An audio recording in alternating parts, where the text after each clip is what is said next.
Welcome to the Enhanced Living Podcast. I'm your host, Adam Kruger. I believe that we all have within us the power to be everything that we are meant to be and so much more. This show is a weekly dose of practical and spiritual principles, strategies, tips, and ideas to help you grow into the best version of yourself. Here's to becoming exactly who you were meant to become. I've been called a human Swiss Army knife because I'm a TV host, inspirational speaker and coach, live event MC and DJ, certified yoga and Ayurveda teacher, functional fitness enthusiast, author, husband, and dad with a voracious appetite for knowledge, and I'll be sharing real talks with successful people from all walks of life, spiritual teachers and masters, and experts in many different fields. I'll also share my own perspective that I've gained from over 20 years of diligent meditation and spiritual work so we can all experience enhanced living. Are you ready to evolve? Let's do this. Welcome back to the show and happy Friday. Nothing is good or bad, but thinking makes it so. Let me repeat that one more time. Nothing is good and nothing is bad, but thinking makes it so. So if nothing is good and nothing is bad, does that mean that everything is necessary? Or are things unnecessary? How do we know that the experience that we're having is what we're meant to have? And more so, if it's painful or we don't want to be having this experience, how do we deal with the fact that we're having this experience? How do we thank it? How do we welcome it and really lean into it? How do we do that? So what brought this about? Well, to be perfectly candid, I was reading a passage in the book I Am That by Sri Nisargadatta Maharaj, which is a wonderful, wonderful book. And it was talking about this very specific concept. And I thought about it. And here's the thing. We live in a world of duality. Think about that for a second. We have hot and cold. We have up and down, good and bad, right and wrong. You name it. We literally live in the midst of dualities, right? And so we're always constantly trying to define what's in front of us as human beings. We can't help but categorize whatever we're dealing with, whatever we're looking at in the moment. We have no choice. We categorize. That's what we do as people.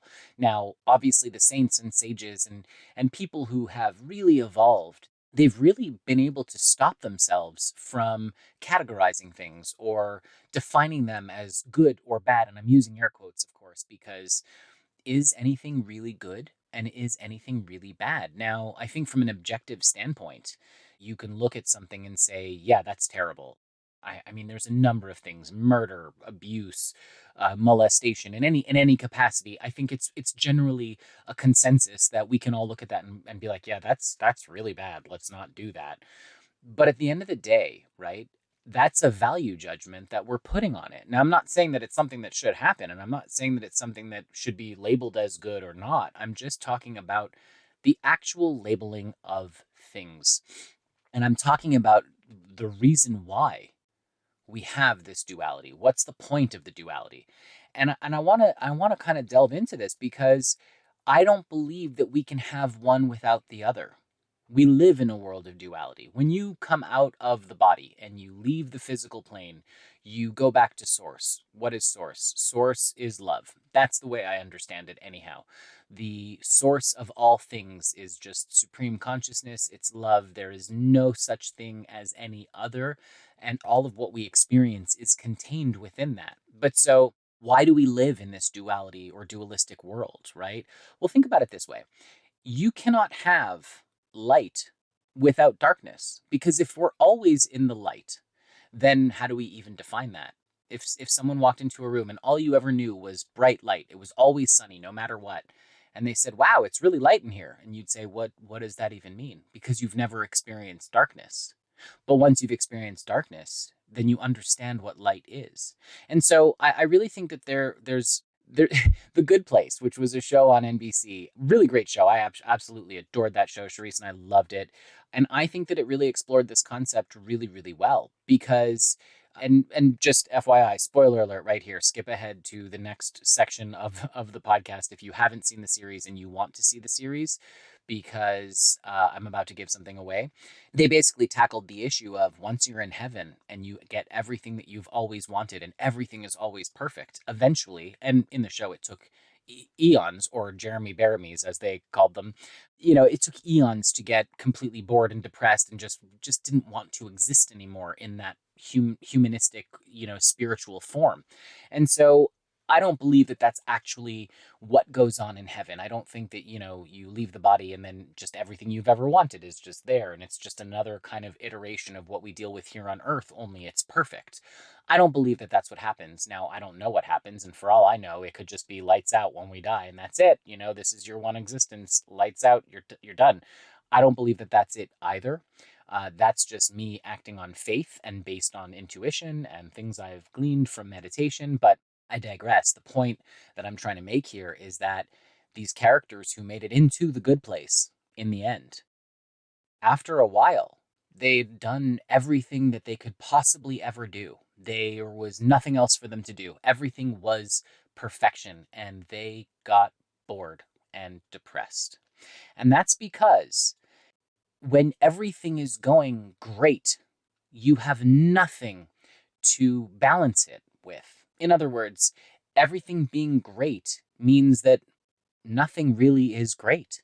And it sure means nothing is bad either, right? But we tend to need that adversity to grow, to understand little extra bits of ourselves, to move past them and come to a better place. I'm going to give another example. We are raising our son in a way where he is, I don't want to say sheltered, but he's lucky. He has two loving parents. We are there for him. We help him. Sure, we let him struggle with certain things, but his perspective, he has no idea what it's like to live with an abusive parent. He has no idea what it's like to be spanked or hit or punished in that capacity. Sure, we discipline him in other ways, mostly in talking to him, and it works. And he's a wonderful human being, but he doesn't know what it is to be in a not safe environment. And as a result of that, which we're happy he doesn't know, but he still has angst and he still gets upset about certain things. And when other kids in worse situations were to see his life, they would be like, "Oh my God, Jacob, you're so lucky," and he has no idea. And that's kind of what I'm talking about right here. So without hate and pain, there's no love or pleasure. But we do, as humans, will create a certain point of unsatisfaction or dissatisfaction, I should say, in order to really kind of define what the other side is, right? So let's agree then for a second that having everything good all of the time probably isn't what we really, really want. We need a little bit of adversity. Now, whether that's adversity in starting a new business or adversity in disagreeing on what to eat for dinner or whatever, it's all relative. That's the truth. I don't think that anyone should strive for physical abuse in a relationship or put up with any kind of gaslighting in any capacity. What I am saying is that a little bit of adversity is good for the soul because it helps you define yourself and move forward. It helps you understand what you don't want so that you can move towards what you do want. So once we've understood this, the question is, of course, we don't get to choose the adverse reactions, or not adverse reactions, but adverse events that happen. We don't get to choose the crap that happens to us because like the bumper sticker says, crap happens. Shit happens. That's the way it goes. But how do we deal with it when that hits us? How do we deal with the pain and discomfort? How do we welcome it? How do we lean into it and go, you know what? Thank you. Well, I think it's really all about perspective, because if you know deep down inside that every experience that we don't want to be experiencing is actually necessary, you flip a switch. You realize that, okay, this is painful. This sucks. I don't want to go through this, but I know I can learn from it. There's something here for me to learn. There's something for me to move past this, to move towards, right? So perfect example, you're in a relationship and you think things are going well, and then you find out that the other person was cheating on you, or you find out that they're leaving you, or whatever it is. It sucks. You're dealing with a rejection, you're dealing with a betrayal, you're dealing with all these things that, and you're hurting and it's painful, and you don't want it to end. And so you go through the 5 stages of grief, which is denial and anger and bargaining and so on and so forth. But at the end of the day, if you can just literally lean into it and know that every experience that we don't want to be experiencing is necessary. And you can be alert and aware enough and present enough in the moment to basically say, hey, look, you know what?